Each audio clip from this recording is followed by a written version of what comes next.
Yeah. So we show up, we get over to the TACP schoolhouse, and we're in it, right into phase one, prepared as we possibly can be. We know that there's going to be some heinous stuff coming, but we don't know quite what that is. I want you to talk a little bit about being an NCO. So I get this question a lot. I was also an NCO throughout my pipeline, and a lot of times I was the NCO I see in my team, which added a whole different challenge. You had those times behind you, right? Like I was an Air Force NCO that grew up, and I hadn't been an NCO really for that long before I hit the pipeline. So I was figuring it out as I go, but you had a good amount of time behind you being an NCO and being a joint NCO on top of it.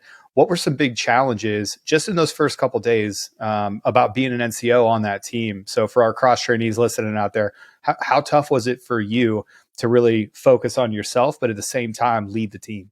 It's great you make that point as far as focusing on yourself and then leading the team, because when I initially got there, my team started out, we had I want to say 40 guys on the team starting out.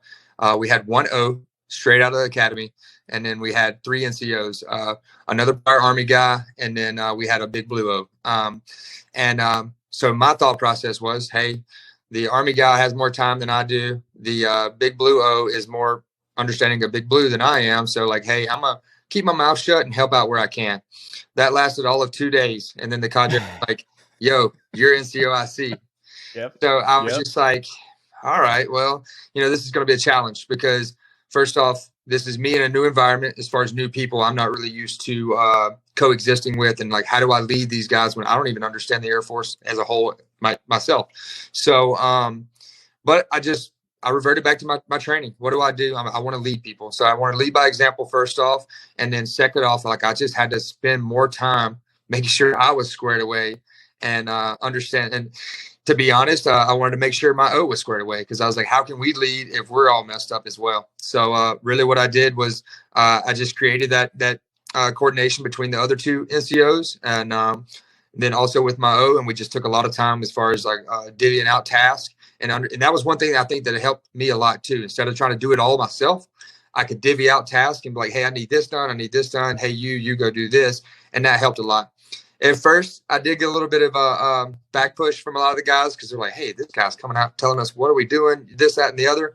But sometimes in that chaos, when you're in the pit, if you don't have one person speaking up saying, hey, we need this done, you don't really get anything accomplished. And then you're going to be there in the pits for a long time. So that was really kind of a learning when to speak and when to kind of just, listen. So that was kind of a challenge for me, but it ended up working out. Me and the O had a very good relationship. And it was almost like him being new, he was like, look, hey, if you say that's what we need to do, I'm going to have your back. And I was like, well, that's fine, sir, but this is your team. So you make the decision, but I'm going to advise the best way I can. So.